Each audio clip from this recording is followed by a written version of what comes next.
Hello, welcome to Libby Says. I'm your host, Libby. With August being National Breastfeeding Month, we are introducing a few special series called the Milky Spill, where we will spilling all the proverbial, not the real milk, because if you have ever breastfed or know someone who is, you are not trying to spill that milk. But for all that, we're spilling all things breastfeeding today. Today, our guest is Kellie Green. As she is a dedicated lactation consultant and infant feeding specialist based in Columbus, Ohio. With years of experience supporting new and expectant families, Kellie is passionate about empowering parents with the knowledge of confidence they need for successful breastfeeding journeys. Known for her compassionate and personalized approach, Kellie provides expert guidance on breastfeeding techniques, milk supply management, and overcoming common challenges. Kellie is committed to helping families give their babies the best start in life. Hey, Kellie. Hey, thank you so much for having me You're today. I'm welcome. I'm looking so forward glad to that you're this. joining us. This is really going to be fun. I know, like I say that about everybody, because I intentionally chose folks that I knew had knowledge and that it would be fun. So I'm really excited to have you here with us. Yes, me too. So thank you. Your bio is beautiful. It says everything about you that I know to be very true, from my first interactions with you, as well as a full spectrum doula, having clients that I've referred to you who just love you dearly. Oh, I appreciate it. So this is so very true. It's almost like your clients wrote it. And Yeah, we know this about you. We'll get into all that you do and how you do what you do. But first, I want you to tell us a little bit more about you. Just who is Kellie Green?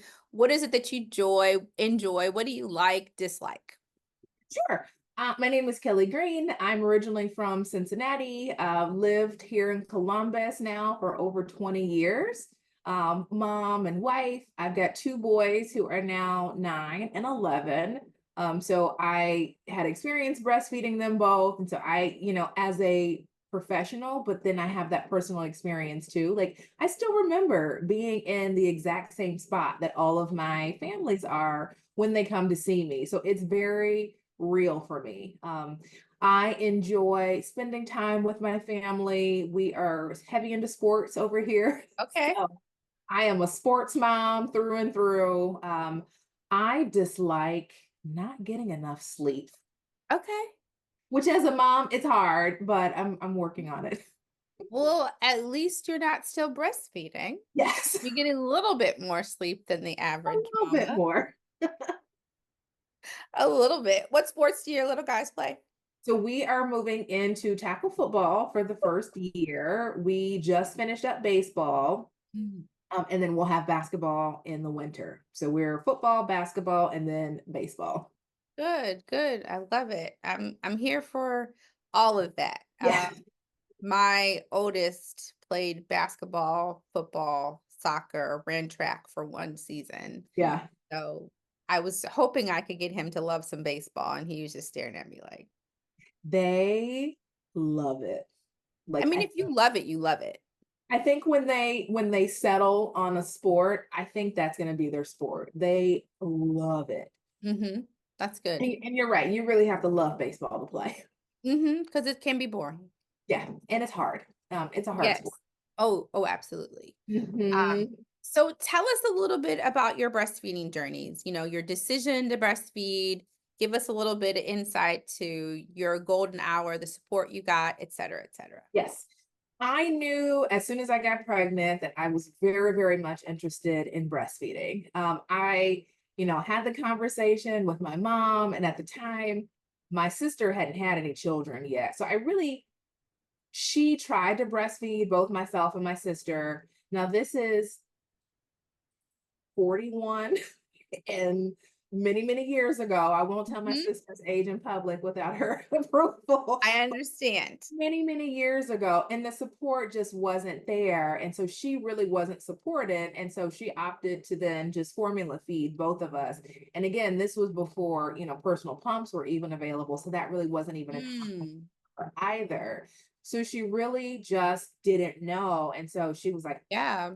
I don't really know how to help you, but kind of like good luck. Like I support you, but we just really Yeah. didn't know. So I remember I think I took like a childbirth class, but I don't necessarily remember it being breastfeeding specific. And I Mm, honestly think I thought like well, I guess I'll just figure it out. Like it's natural, it'll just happen.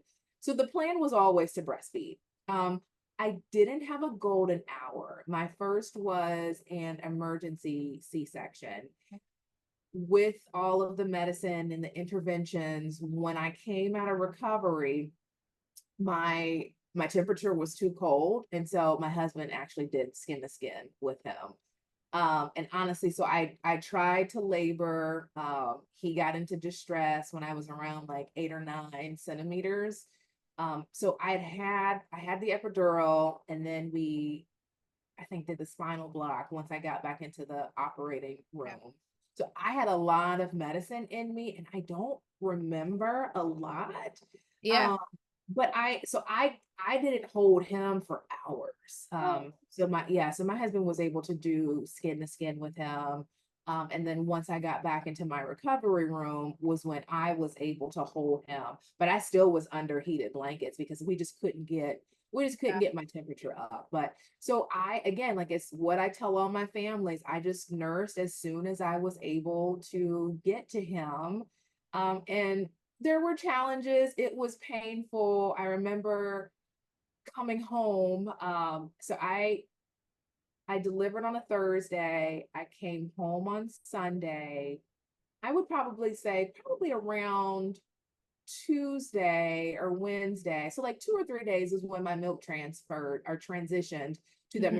mature, transitional and the mature milk. So I Yeah. was feeling really engorged. And I remember just going through the motions, if you will, because I was like, I don't know, I'm supposed to feed him a lot. I fed him a lot. It was, I mean, like, I taught my husband how to pop him off when it would be painful. So we knew how to do that. And I can't remember exactly how old he was when I looked online because I was still just struggling. And I was like, there's Uh-huh. got to be somebody who can help Yeah. me. And so I looked up and then I found Stacy Notestein, who's local here in Columbus. And she came to our house, What a small world. all world, right? So she came and it was like, oh my gosh, this is like night and day. And so from there, I went to her. This was back when she was having her support groups at Mount Carmel East. And so I was there every week, like clockwork. And I really felt supported and I really felt it was beneficial. It was helpful because it was hard. It was tough. I finally got the support that I think that I needed, but Mhm. it wasn't as swift of a learning curve as I think that I thought it would be in the very beginning. I just thought everything was just going to be like sunflower and roses. I'm not going to have any issues. And I did. Yeah. Yeah. It was Yeah. so for the second, and so we had a beautiful journey. We nursed all the way up until about it was almost like 10 and a half, 11 months. He started Okay. walking at 9 months and was not really interested in sitting Okay. still. Uh-huh. And so we were trying to walk and nurse at the same time, and that just doesn't work. And Mhm. so I had enough pumped milk to kind of supply him through the majority of like the rest of like that 11 to 12 months. So we had Okay. a beautiful journey. It was great. My second, I had a repeat C-section, but I knew enough about lactation. My milk transition right when I was in the hospital. I had him on Thursday. My milk was in, or not in, I keep saying that. My milk transitioned because I try to change the wording for my families because we know you have milk at 16 weeks, friends. Whoa. You have your milk, it's not coming in, it's already there. My milk transitioned while I was in the hospital, which I was like, all right, I'm rocking and rolling. I was able to Mhm. nurse him right after delivery. So right when I was in the recovery or the post-op room before I Yep. got to my room, I was able to do the skin to skin. I was able to latch him right there. When we got home, it still was uncomfortable and it was a little painful, but instead of toughing it out, I called Stacy right away and I was like, hey, I got two. So went in to see her. Again, we worked through some things. Mhm. So I nursed him for about 3 or 4 months. And I had two under two. Oh, And yeah. So two under two. nursing and taking care of a 2-year-old Mhm. was a lot. And so what I ended up doing was pumping milk for him, which Okay. is now exclusively pumping. And I Mhm. didn't even realize at the time that this thing had a name, right? I just was Right. like, I'm not going to nurse directly at the breast. I'm just going to pump and give you your milk in the bottles. And again, I just did it. I really didn't have, specific guidance on it, but it worked for us. And so I ended up exclusively pumping for him for, I think, till about like 6 or 7 months. And then I just was done. Yeah. No, I mean, I think that's important, that it's such a refreshing story to hear from someone in your position, Mhm, right? mhm. We all have a tendency to make assumptions about who people are and what their experiences are based on what they do. Mhm. Um, you know, I had a lot of people like baffled that I had a doula. Like, why do you need a doula? Because I can't do my job while I'm having a baby. Yes, exactly. There's Absolutely. there are some things I can do and know and say, but I need Yes. that weight lifted off of my chest, and the other Mhm. people need to handle it. Like, Absolutely. that's the part. But there was still an assumption that because of who I am and what I do, that my experience was a certain way, and I'm like, "No, friends. Mhm. And No." I think it's an important conversation to have because when Mhm, I explain this to my families, like, this is your journey, right? Like, I can't determine what your journey is going to look like. No one mhm. else can really do that. It's you and your baby. We have that dyad, that relationship between the Yep. two. And if it's working well for one, but it's not working well for the other, we've got to find a common ground, and that's okay. 'Cause that's like, it's interesting. That's something I say in my yoga classes all the time. Like, we have this expectation of like even and equal and same in Mhm. yoga, right? We do everything on the right side, we do everything on the left side. And I have to tell my students, like, don't expect both sides to be the same. And don't beat yourself up that if you get to the left side and you can't extend as far, Mhm. or if now on the left side you're wobbly. Okay. That's And okay. because I liken our body sides to like Yep. children. Yes. Just like in this space, you don't do the same thing for your children. Not Yep. 100%. There are some things that are baseline staple, yes. Yes. But for the most part, I got 2 kids, Yeah. and they're very similar and very, Yes. very, very, very, very different. Yes.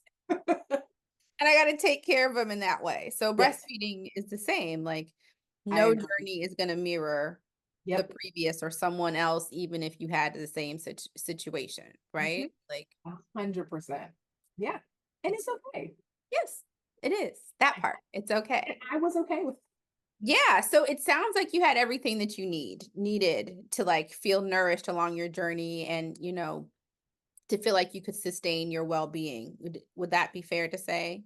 It is fair to say, and even though it was clunky, like in that I didn't exactly kind of know what I was doing, but I kind of like fumbled and kind of figured it out. And of course, my family and husband, everyone was supportive, so I also had that as Mhm, well. mhm. So if I had to reflect, it could have even been that my village was so supportive that I didn't necessarily feel the weight of how clunky the process was. I love it. Yeah, that So, sounds like that's how it's supposed to be. mhm. And I always, kind of think back, like, now that I am where I am in this field, I Mhm. would probably do things differently just because I have a different set of knowledge, but I wouldn't change anything about our journey. That's beautiful. Um, so since we're there, how did you arrive at this role in this career? Like, what prompted you to take this path? This is my favorite question because you can tell I'm obsessed with it and the Uh-huh. passion, I hope, just radiates. But it really came from my love of like, I love breastfeeding them. Again, even though it Uh-huh. was kind of all over the place, like, I really, really enjoyed it. And I was on the internet, I was reading, and again, this is all informal. This is not like lactation Kelly. This is just mom Kelly. And I started offering unsolicited breastfeeding advice to my friends that were having babies. I was like, you want to talk about breastfeeding? Here, let me tell you what I know. And again, this was not this was not as like lactation, Kelly, but it's just like this very cool. Did you know this? And Uh-huh. I was just really helping them in that I was sharing the because again, this was happening probably, 9 and 11 years ago. So the level of this is social media wasn't talking about breastfeeding online. So you couldn't hop on TikTok and see a video, which I don't recommend doing anyway, but we know people are doing it. There wasn't as much access to this information. So Right. I was offering it to people. Yep. So that was really where the interest peaked. And I was talking to one of my girlfriends and she was in North Carolina and we were just chatting about breastfeeding. She had just had her first, I believe, and she was like, "Hey, I just saw a lactation consultant in North Carolina. She's also a speech therapist." And I was like, "Really? Like I can do this?" Because in my mind I was like, "Now I'm not going back to school. I'm not going to do that." We just had this So conversation. it didn't even dawn on me that it could have been something that I could have added on to my speech pathology degree. And so Mm-hmm. really, so this was probably 2016 where she said that and it sparked the idea and I got to looking right away. Mm-hmm. Good for you. Mhm. I think it's so funny because I would love to, and I will eventually like interview all of the birth and maternal and infant health workers in the area. It's like, how did you get started? And I want Yeah. like the bona fide answer. And the reason why I kept looking back over my shoulder, I was trying to see if my book was in reach. So I have two editions of Our Bodies, Ourselves. Huh. Um, are you familiar with the book? No. Mm-mm. Oh, hold on. Now I have to grab it. So this I'm is gonna write it down. so this book. Oh. Uh-huh. Yes. Mm-hmm. Yes. Look how nice and thick that baby is. Ooh. So I just love this book. So I was in college my senior year, and I had nerd friends, and I had friends who were working on their PhDs. So Uh-huh. they wanted to go to Barnes and Noble for fun. And I'm like, what? All right. So they're gallivanting looking for books for their PhDs, and I'm just running down the aisles like, oh, what's this? I sat down in Barnes and Noble on the floor between the shelves and was reading. Wow. I didn't move. And my friends are like, yo, what are you reading? And I showed them. And they're like, well, we got to go buy it. Let me see. It was $24, but imagine in Oh, 1999 and you're an undergrad, yeah. $24, and this ain't my degree. Yeah, What do that's you a lot. mean? So Uh-huh. my friends bought it for me because I was so stuck. This book I read like, I don't know, like it was an Eric Jerome Dickey book. Like, Oh, right. and so I'm just like you, so I'm reading it when I'm pregnant with my son just a year and a half later. And then after that, here my cousin, like, so how did you do this unmedicated birth? Hold on. Let Oh. me let me find this information for you. Oh, and you should watch this TV show and you Mm, should do this. And so when people are looking at me like my oldest is 22 and I say to them, I've been a postpartum doula for 20 years. And they're mhm. like, to them, it's not like adding up for some reason. Yeah. I said, Yep. oh no, my community knew. Mhm, Everybody at church, you about to have a baby? Call Olivia. She's mhm. gonna tell you how to get your baby latched. She's gonna help you swaddle the baby. She's gonna make sure that she'll come over and bathe your baby. Like I was the baby bather. Mhm. Yep. So it's always so interesting to hear others in this field of work. Like Yeah. it comes from this heart space of just Yes. passion, and like it sits in your gut. Um, and it can arrive at any point in our life journey, obviously. But some Absolutely. people it's I don't feel like this work is similar to like going, "Oh, I want to be a lawyer." But maybe it is for some people. I don't Yeah, know, yeah. but it's just like you can feel it. And it's that passion inside. Like it radiates, right? Mhm. Because it's a it's not like you're not going to just randomly enter this field if you aren't passionate about it. It's not a field like, oh, I'm just going to go just do that just because I need, Yeah.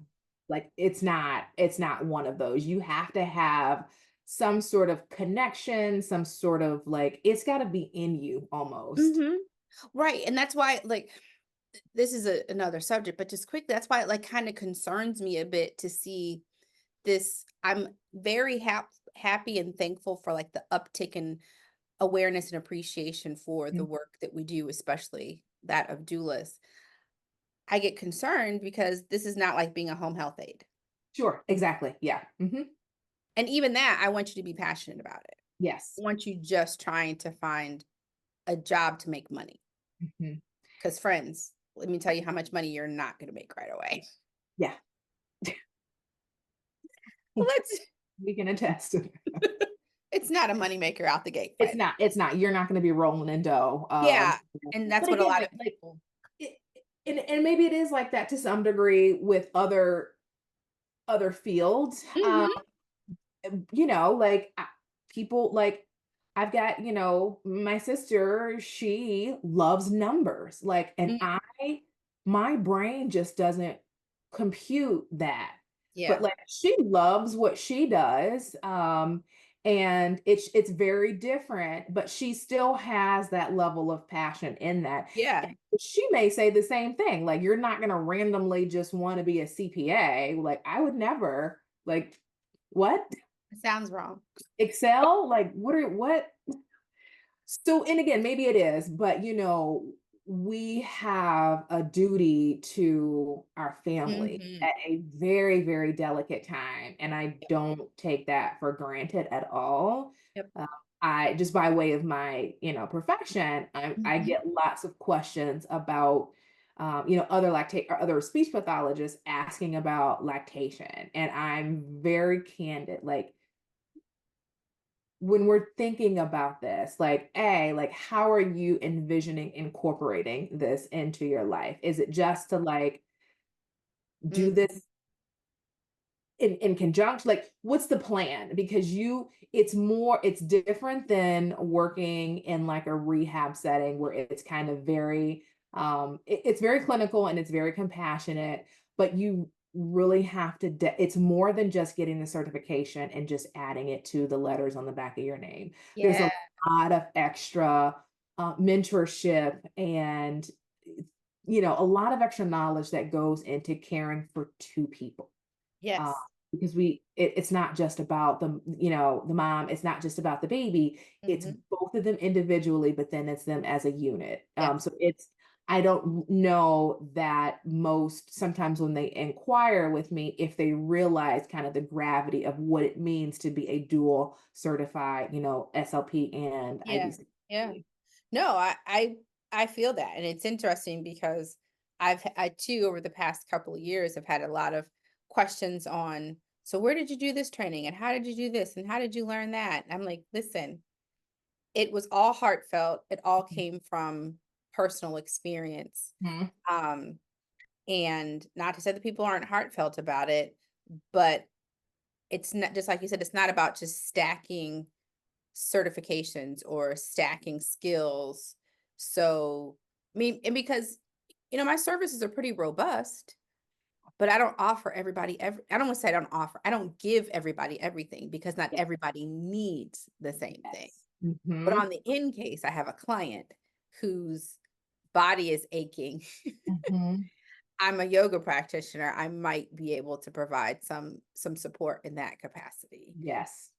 So I get it. And you talked a little bit about your the mentorship that goes along with it. Can you talk about the education and training that you did have to undergo to become an IBCLC? Yes. So I was because I already had a degree that they counted as one of their applicable degrees, I Mhm. didn't have to go back for any additional like college courses. So they counted my degree as a speech pathologist. So that qualified me with those hours. Mhm.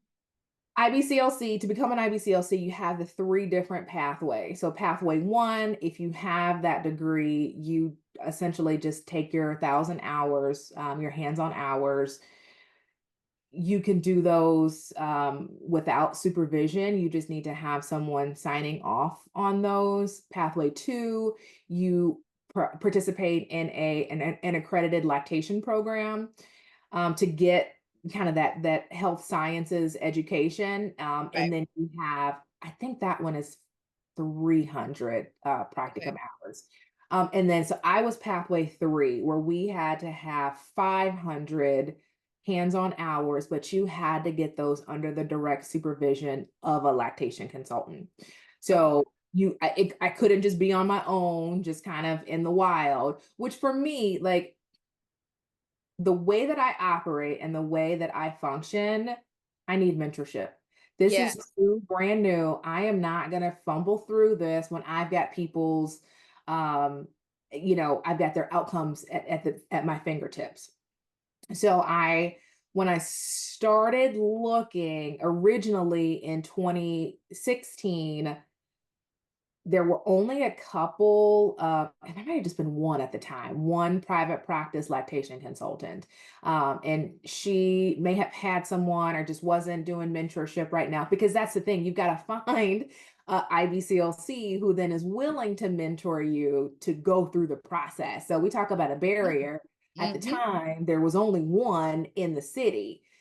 So I was working with a client so at the time I was working full time at Children's Hospital at Okay. main campus, and I had a family, and the mother was a CLC.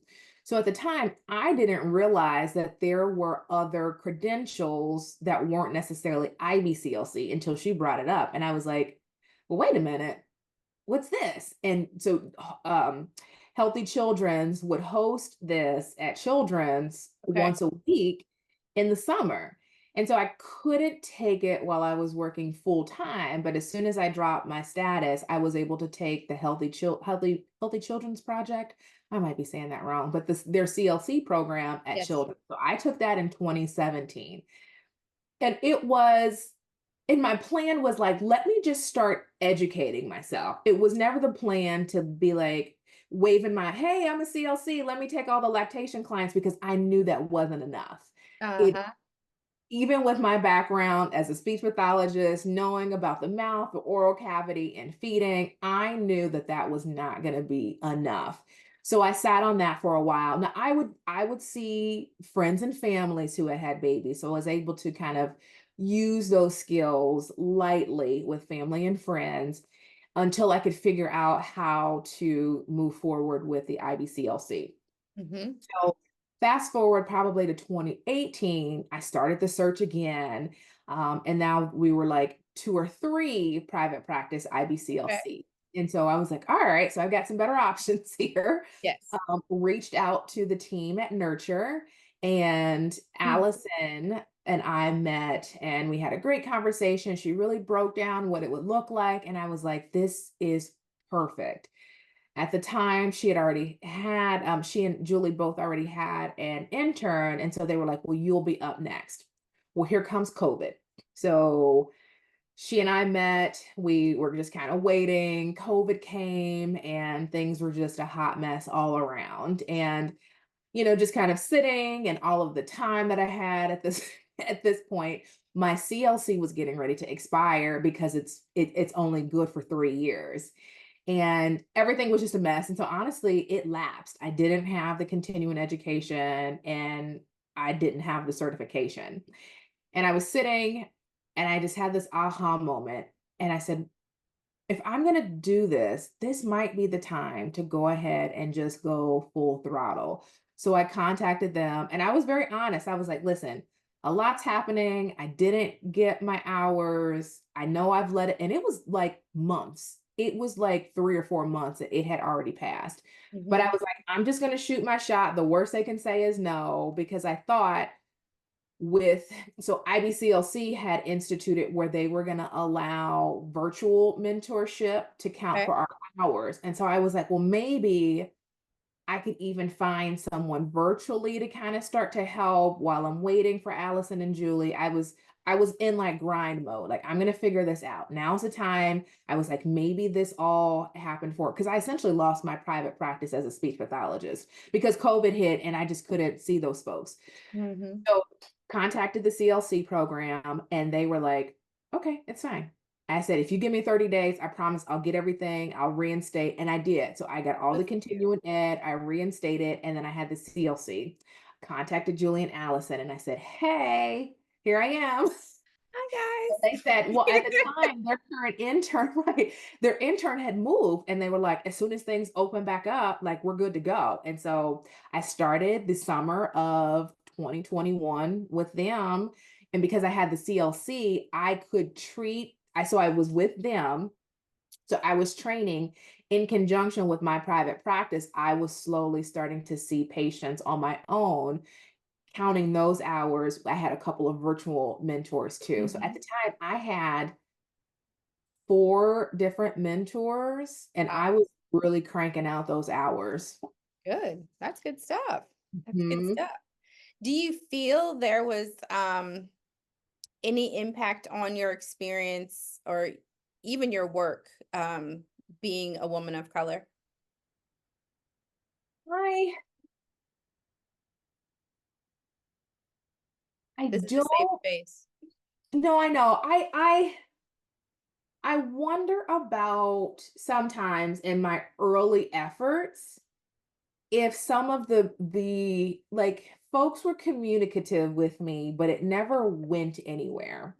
Mm, And from what I've heard occasionally or often in this space, is there is not a kind of collaboration over competition, but more competition, like seeing it as, okay, she's trying to do the same thing that I'm doing. And I've had that happen before where I was looking at many, many years ago before lactation, where as a speech pathologist, I was looking to add something else to that certification. And I got a lot of pushback on that. Like, why does she even want to do this? So I do honestly, I've really wondered about my initial efforts in the beginning. Um, what were the true intentions on the level of difficulty that I had in the beginning? yeah. And it's unfortunate because I don't think that it's CLCs only. I Mhm. think that especially there's enough pregnant people to go around. There's enough. I There's don't enough. have them. And then the other part is like, I don't want every client. Every client doesn't want me. No, and that's And okay. that literally what I was gonna say. It's okay and it's to be expected. Mhm. I have probably in my time interviewed a couple of potential clients and I'm like, absolutely not. I really hope they don't. Mhm. I hope they don't call me talk about they want this contract because I'm going to have to tell them I have to decline because Mhm. there is an importance to that energy Mhm. exchange and the rapport. And if Yes. it's not there, it's not there. But it's just so wild to me that there is any competition. And I would just say, truthfully, any work, there's like, I know. there is a corner store on every corner in my neighborhood. I don't know how many churches I pass going in a 2 mile radius. And then when I go downtown, there's a cute little thrifty short store and a million yoga studios, and they're Yep. all thriving. So They're all excited. the Yep. idea that there should be any level of competition or concern, they're like, oh no, there's another. Oh, it should be, oh great, yes, because we need more. Yes. Help I me can't out. serve everybody. Oh. And you can't either. And the idea that some folks want to believe that they can and that's their goal, Mhm. and it's not even just disappointing, like it makes me kind of ache for them because I'm like, you're gonna burn yourself out trying to do that. Yes. And it's a very limiting mindset, I believe. And I've always been collaboration over competition. I'm going to play Mhm. nice in the sandbox. Mhm. Um, I have no problem. I share folks with nurture all the time. I have no problem. I will Yes. gladly send someone else. And I've even said this verbatim out of my mouth. I am not a patient hoarder.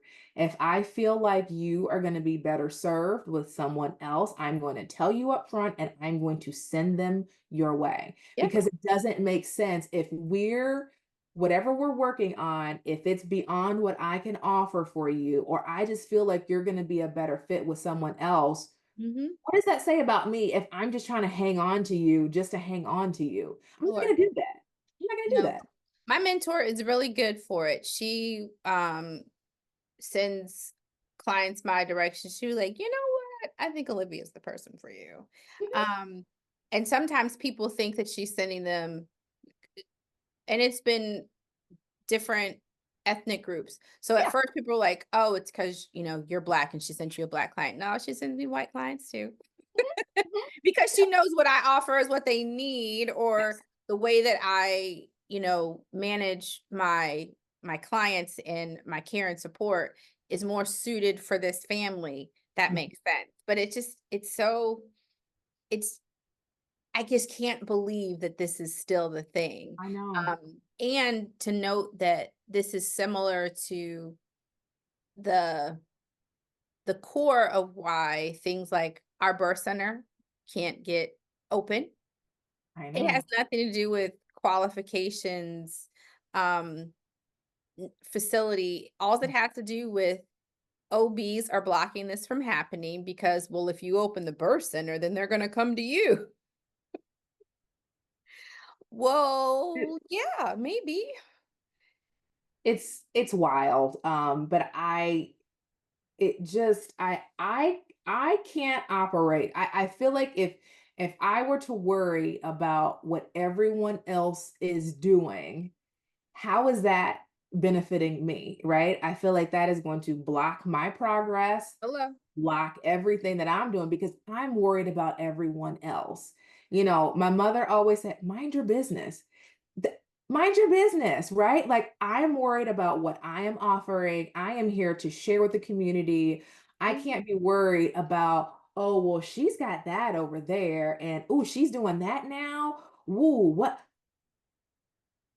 I can't worry about that. I can't take on the weight of that. And I'm not going to. I am going to be here doing what I do. People are going to hear about me just because of the services that I offer. I'm going to gel with those that are going to come my way. And that's it. Like I'm not worried. And that is how the universe conspires to making sure that we have what we need. So Mhm. I agree with you. I don't fool with it. Yeah. And I mean, I'm good to refer to someone else, share a resource, please, by all means, because the whole point is to make sure um, families who have recently had children have the support that they need, Yep. and that's the goal. And Yes. how by any means necessary Mhm. is where I stand. So Yep. um Absolutely. so talk to us a little bit about the significance of representation in breastfeeding. I think it's important. There's nothing like being able to have that connection with someone that just looks like you. We already know the disparities in healthcare for people of color. So if we've already got that barrier, right? Like, how likely are we to reach out to someone if we already know, like, I think we kind of innately have that wall up already, right? Just with kind of typical healthcare practices. And Mhm. I think that we've talked about them being at this very vulnerable moment. So if I'm already feeling a certain way about healthcare in general, I'm probably not going to reach out to someone who may not be able to have that like just experience with me being in this life. Mhm. And so I think we need to be able to feel a sense of trust with providers that look like us and have that shared experience.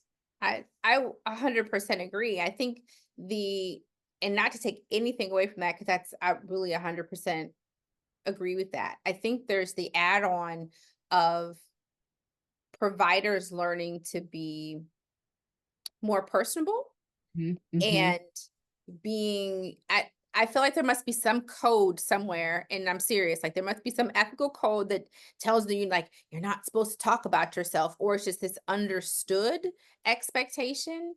And I know this because it's similar in education. I mhm, remember teaching in elementary school mhm, and struggling with some students, and I was in a training and somebody said something about letting the students like know that they've harmed you or hurt you. And that's not a normal thing, right? Like even as parents, like we were like, oh, I'm not going to say to my kid that they hurt my feelings or what have mhm. you. And I started doing that in my classroom, and my students' behavior, like I wouldn't say a whole lot changed, but they started to realize I'm human, y'all. Yeah. Y'all Mhm. getting, I didn't say it often, like, but y'all are getting on my nerves. And Yeah. it's really frustrating. I Yes. like, you know how you get mad when the teacher says you can't do something? I am upset right now because of your behavior. I need to take a minute because Mhm. this is disarming for me. Yeah. And on top of that, being able to share the beauties and the loves and the joys in my life too. So they see like, oh, she like, I know this is a physical person in front of me, but like she really is human. She's And so human.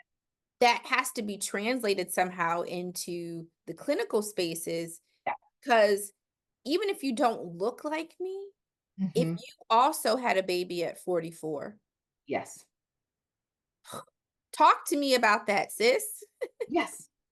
If you also had fibroids, talk to me. If you Yes. also had mastitis 3 times, talk to me, Yes.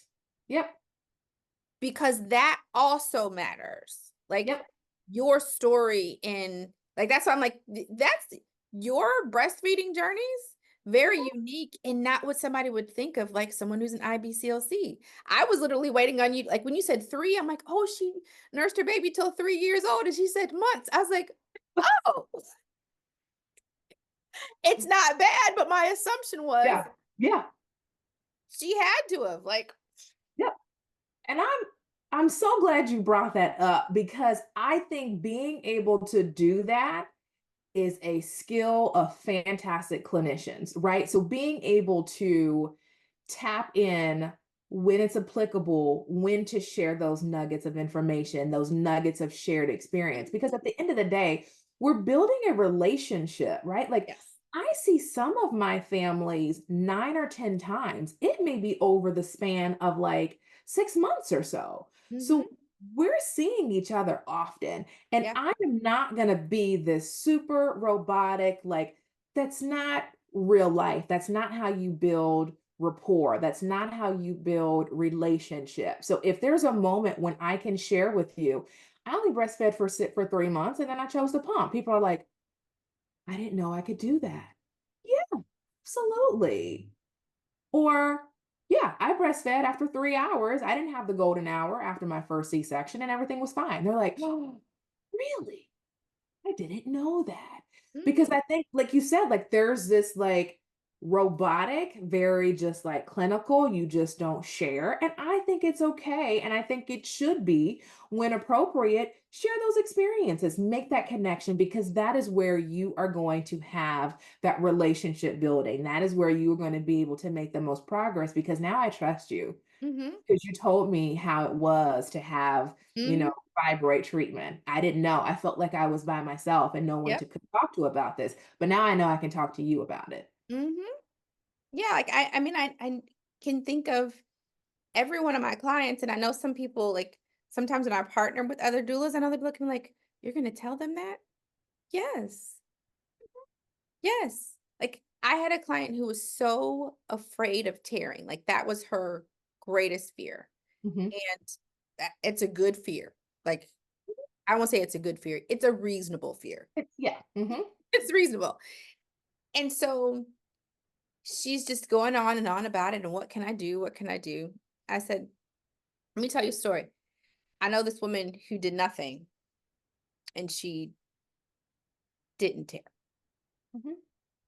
She was like, are you kidding? And I was like, no. I was like, we talk about it, so there is a level of commonality. No one's Mhm. alarmed, right? If you have a Yes. first degree tear, not alarmed. If you just have like a little nick, not alarmed. But there are a lot of people who don't. Like, can we talk about that? And she was like, Mhm. I just thought everyone did. And if the only people who didn't is if they did X, Y, and Z. And she's staring at me. I said, it's me, sis. It's me. I'm Yes. the person. I didn't tear up my last baby. She's like, but you tore up the first one. I was like, girl, it was one stitch. Yeah. And that was 22 years ago. I think he was stitching me up because he's a misogynistic. That he Right, was right. like, let me just do this for you real quick. Like, I don't even think I needed it. And she was like, oh my God. I was like, yeah, Mhm. it's not always the thing. It's It's not okay. always. Yep.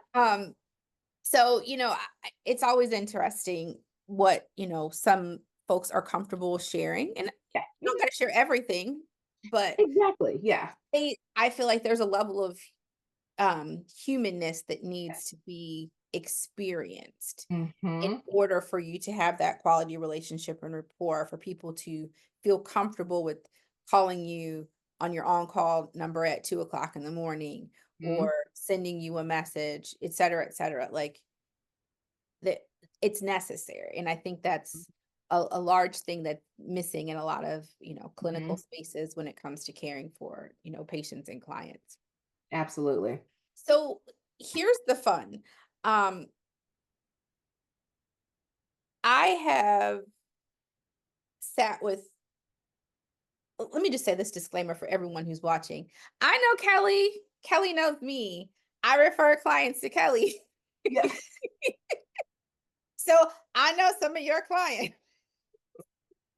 And the last two clients that I talked to said that you have this quote, and I want to hear you tell us a little bit more about this one. Ooh, I'm nervous. You should be. It's so cute. I laugh so hard. They said that you say, when in doubt, whip it out. Please tell me.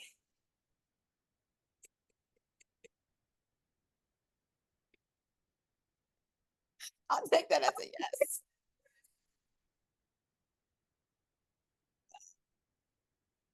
I love that. And I'm so glad you didn't tell me what it was before. Hmm.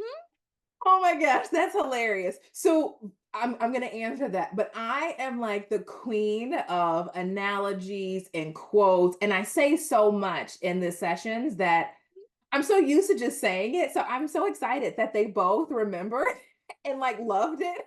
Because I'll say stuff like that, like, I don't know how this is gonna land, but I'm gonna say it anyway because I think, and I'm gonna explain why I say that. But I think Please. like you're gonna remember it because it's kind of wild, but it's very true. Yes. So I say that because there's this kind of culture of schedules. There is this culture of being super rigid, only Mhm. feeding baby every 3 hours. Um, you know, so I say, when in doubt, whip it out, right? Because a baby can nurse because they're hungry. They may nurse because they are feeling sad. They may nurse because they are in pain. They may nurse because they just want that comfort. And so, if you are doubting why baby seems like they're upset or why they may be crying, whip it out. They're going to nurse or they're either not going to nurse. And if they're going to nurse, then great. You are offering what your baby needs at that time instead of watching a clock like, well, they're starting to cry, but it's only been like an hour. Like, can I do this? Whip it out. You don't need kind of that permission, that time clock. Like, well, somebody they said that it needs to be, whip it out. They're going to let you know. Either they're going to nurse or they're not. Hmm. I love it. It was the best thing I had heard Yeah. because it makes so much sense. And that, like, I like that better than I'm like, well, just go ahead and feed them. Like, just Yeah. try it. That's fun. But Yeah. when in doubt, whip it out makes so much more sense. Like, it lands better. It's gonna stick, and you're gonna get a chuckle in there Yeah. too.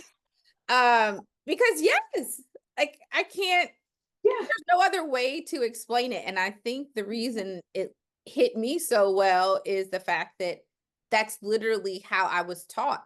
Yeah. Hmm.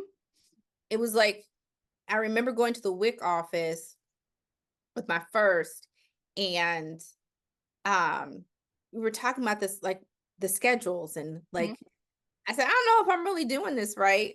And Yeah. they're like, just feed him whenever you want to, or if you think he's hungry, just feed him. Hmm. If you think he's sleepy, just go ahead and nurse. Like, unless you, for whatever reason, don't want to or are not able to, Yes. that's really the only reason Yeah. not, because there's no permission needed. No. I mean, I asked No. one client, like, so tell me why you don't want to, or what your concern is if you feed him early. Hmm. Well, he might want to start eating more often. I said, okay. Now, don't get me wrong. I know how frustrating that could be. Like cluster feeding is, Hmm. I don't know who it's for, but it's not for, you're ready to fight. I know. Like, again? All right, let's go. Well, and I think where the support comes in and is Mhm. helpful is it shouldn't be painful. And if it's not painful and we've got everything working well, most don't mind Yes. just nursing on demand because you're and maybe they may just suckle for a couple of minutes. Maybe it's just a snack. Maybe they just need to be comforted in that moment. So nobody's saying like it's going to be a full feed every single time that they come to the breast. No, it's not. But if you are meeting them where they are in that moment, it might be right here at the body, and that's Yep. okay. And I think to that end, and I know that I'm still just enough jaded of our initial postpartum experience, right? Mhm, Um, in that we had a preemie who was little. mhm, He came home at 4 pounds, and there was tons of pressure mhm, from the pediatrician. Um, so I'm still a little jaded mhm, mhm. by that experience, but also knowing that most pediatricians are not trained in lactation. No. They don't know what to suggest, offer, say, do. What they know is formula. Mhm, They know mhm. formula. Yeah. They know you Mhm. can fix it. Yep. And half the time they're just printing off a sheet, or the nurse is explaining it to you like, here, try this one, see Mhm. what this one does for you. And they're gone. Um, so part of that struggle also comes from not having educated support to be able to say, it's okay if they only fed for 5 minutes. Yeah, Maybe that's all they needed right then. yeah. And I try to remind my clients as much as I can with a little bit of education I have compared to you, in that, like, these are little humans like Mhm, us. mhm. Please, I know you don't only eat 3 times a day. Yes. Yes. You you had a snack. Well, yeah, I had a little handful of nuts. That's their 5-minute feed. Yes. I took a bite of my husband's grilled cheese sandwich. That's their 5-minute feed. Mhm. Yeah. Or I just wanted a quick drink of juice. What y'all want me to tell you? Yeah. It's People would look okay. Yeah, people will look at us if we had 10 heads if we talked to adults the way that we describe infant feeding. Oh If my I God. told you you only could eat at 9, 12, and 3, and you had to have this exact meal every single time, you would be like, "What? What are you talking about? Even It's not real life."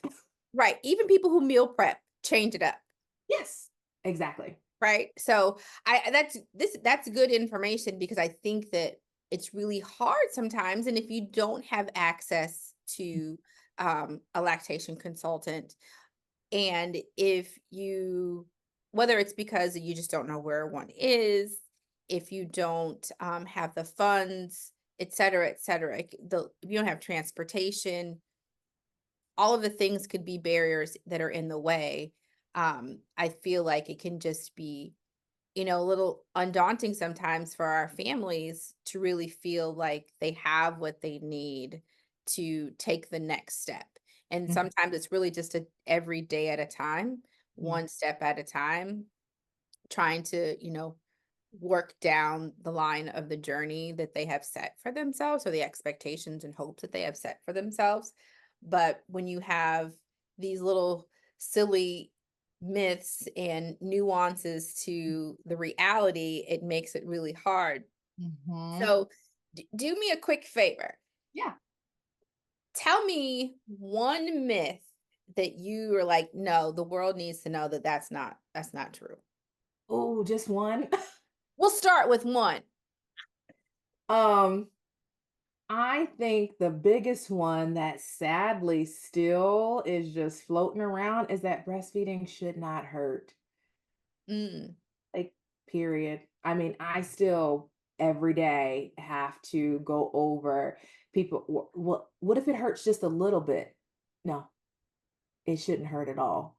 Now there's initial discomfort, especially for the first time moms. Your body is being used in a completely different way. mhm, So initial discomfort as we're kind of getting used to this level of stimulation, absolutely. But mhm, pain, it shouldn't be there.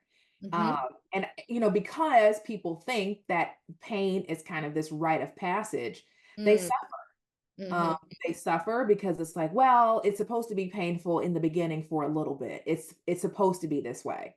And so then, people will come, we've got like bruises and blisters and nipples are bleeding and clogged ducts. We've got all of these yep, things because we thought that it was supposed to hurt. And so we kind of suffered through. And it's a trickle effect, right? So if we've mhm, got pain, probably with the latch, so then baby is not transferring well, baby potentially isn't growing well. Now we've got nipple damage, which puts us at risk for infection. So it really can escalate quickly just mhm. from the simple myth and thought that, yeah, it's supposed to hurt. It's not. No, no, and, I spoke, with some other folks recently about that specifically, and the fact that it's finding different words to use, Mhm, and not in a manner of trying to mask what's happening to the body, but mhm, I think when we hear hurt or mhm, it's painful, there's a certain level of a threshold of pain that we're expecting that someone is having. mhm, Unfortunately, we shouldn't be putting place judgment on other people's pain, but mhm, we do mhm. because of the word association. But things like discomfort or uncomfortable are probably better words in the beginning. Unless it's like, ouch, painful, get off of me, right? Yes. There's Yep.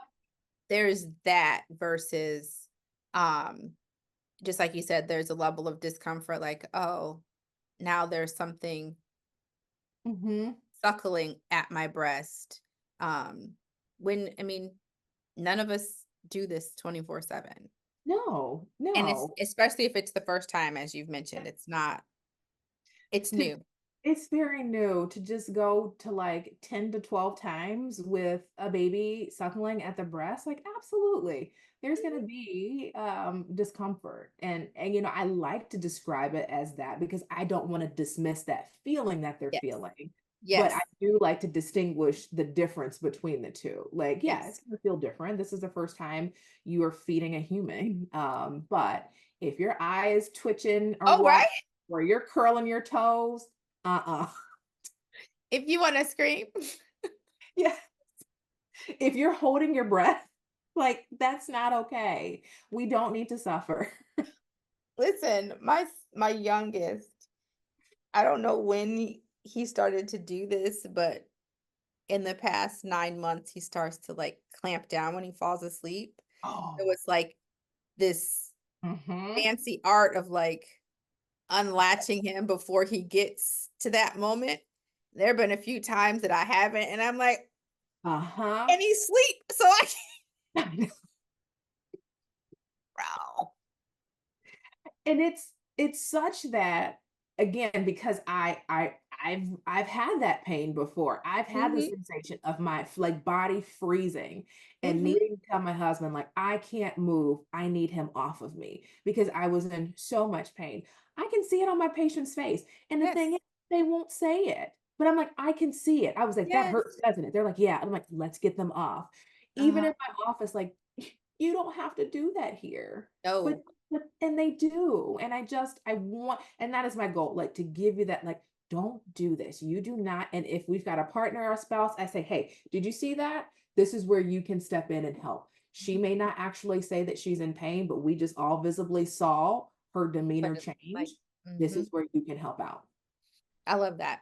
I love that. And educating like the partner or whoever the support person Mhm. is so, so important. And something I learned in my education when it comes to being a lactation educator is like taking that time to make sure that the support team is educated as well. Mhm. Um, Mhm.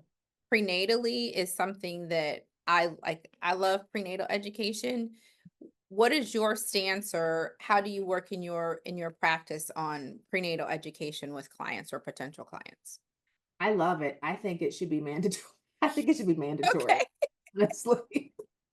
Because we plan for, I think people will plan for the delivery, they'll plan Yep. for the birth, we have the baby, like, we're doing all this prep for the baby to be here, but we have no idea about the feeding plan. Hmm. And so I think part of that prenatal lactation is, let's talk about the feeding plan.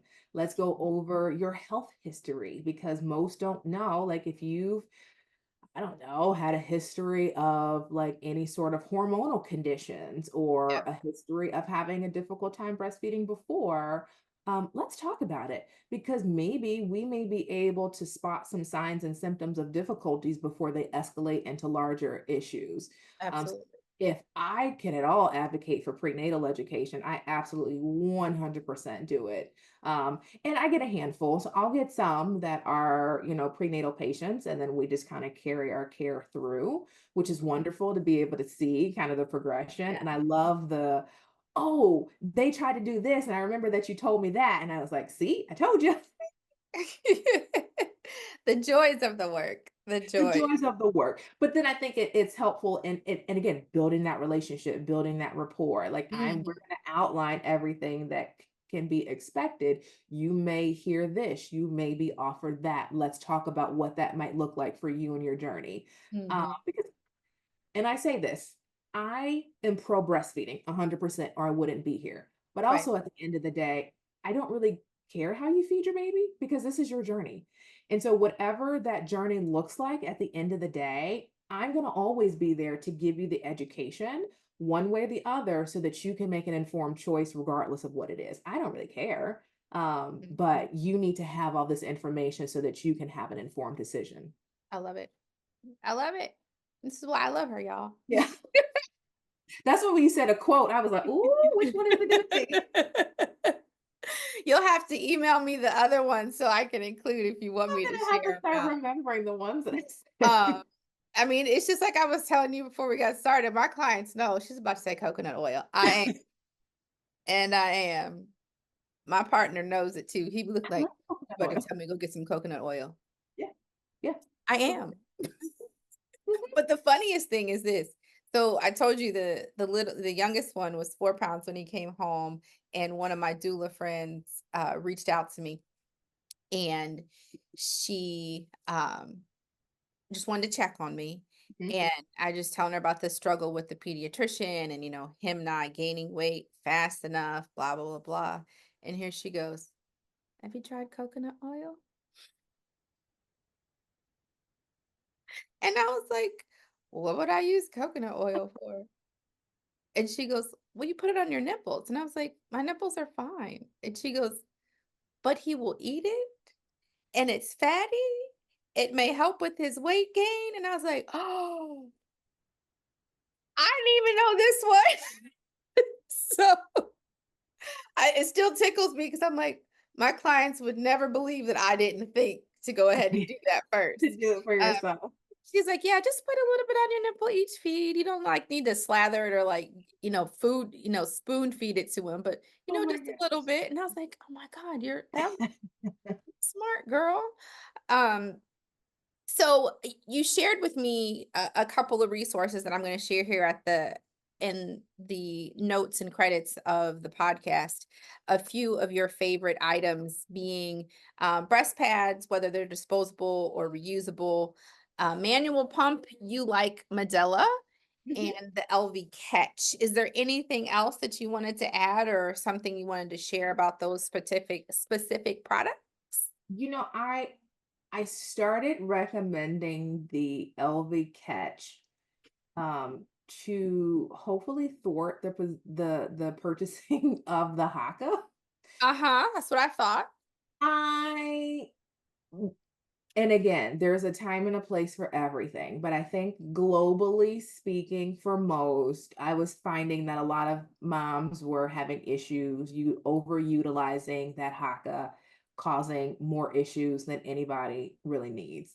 And I think the idea was to be able to catch that leaking milk on the other side. So I'm like, if that's Mhm. the goal, let's find something that actually is going to catch and not be pumping your milk out. So Mm. that's really where the kind of the root of that. And I like, Haka has the ladybug catcher. I just think logistically the LV catch fits in the bra a little bit nicer. The ladybug is kind of bulky in my opinion, but anything that's going to actually catch and not suction Mhm. is going to, I think, out of the gate be a better option for most. Yeah. Sweet. I love it. That's what I thought Mhm. your rationale was. Yeah. I just Yes, wanted to hear you say it. you know my thoughts. I mean, and having used the Haka, I mean, Hmm. Haka's good for what it's good for. Yeah. Hmm. Um, so no, that's great. So, as we continue to move through National Breastfeeding Month, and reflect on this year's theme of nourish, sustain, and thrive, what are some ways that you believe that our community can continue to support and advocate breastfeeding? I think we can, access, making sure that moms have access to clean and comfortable spaces in which they can comfortably breastfeed. Um, educating, and educating. There was and I don't want to misquote it, but I'm pretty sure it happened locally here in the Columbus area. A mom was shamed for breastfeeding at a public pool. Yes. Yeah. So things like that should not be happening in 2024. No. So educating, advocating, making that a part of these HR trainings, because I don't know how whomever was the direct person who made that statement, how could they not know, like, people can breastfeed wherever? Like, why? It's not illegal, friends. It's not illegal. Like, are people not talking about this? And you can talk about other workplace conduct and things that are considered misconduct. Why couldn't breastfeeding be a part of it?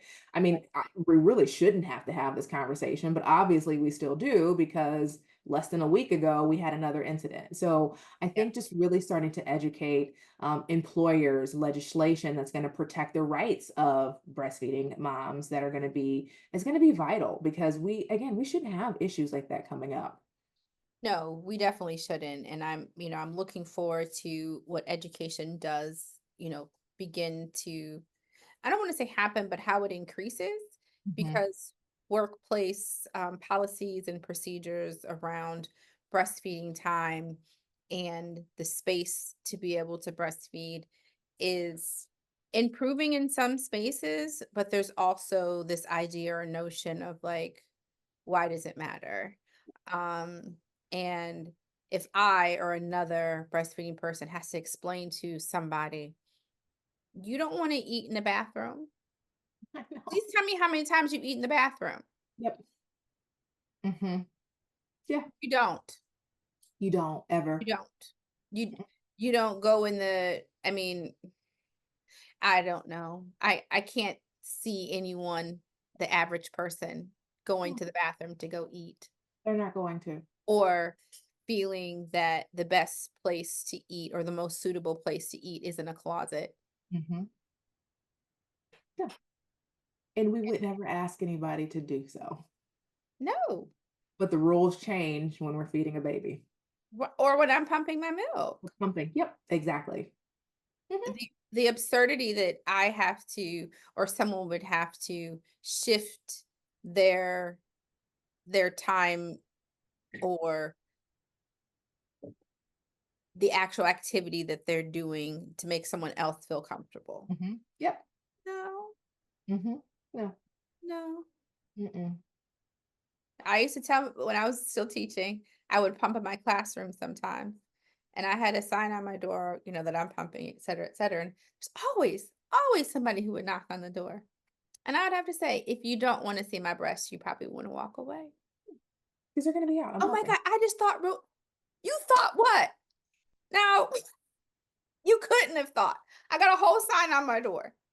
I told you what I was doing in here. If you're not my best friend, get Yeah. out. Because I know my man isn't here. Yeah. Get out. And my best friend is teaching right now. So I know it's not her. Why are we having this conversation? I just wanted to, But Oh. I mean, the idea that that time is not sacred, that it's Mhm. not respected Yep. is the norm. And that definitely needs to It shift. needs to change because it's frustrating in that we need to even have the conversation. So now it's like I'm already on edge because why am I needing to tell you this in the first place? Like Mhm. so and it's getting better, but there's Yeah. still so much work to do. Yes. Yes, we do. And go figure here in the United States of America, still have work to do. We're gonna I know. make it though. We're gonna Yeah. make it. I have so much hope. So much hope. Well, Kelly, it's been a pleasure. I sincerely thank you for your time and your information, your wisdom. Please continue doing this work in the capacity that you do. I know it's making a great impact on families and community as a whole. So, from the bottom of my heart, I'm sincerely grateful for all that you do, and we'll keep in touch. Thank you so much for having me. This was so much fun. You're welcome. I had a good time myself. So, thanks you to the viewers for watching. And as I said in the notes in the end, you'll see how you can contact Kelly personally on her website via email, as well as I'll have listed the resources that she offered and shared. And I'll make sure that y'all have the quote in case you forget it. When in doubt, my friends, whip Whip it. it. And on that note, thank you again for joining us for the Milky Spill. We will see y'all soon. Peace.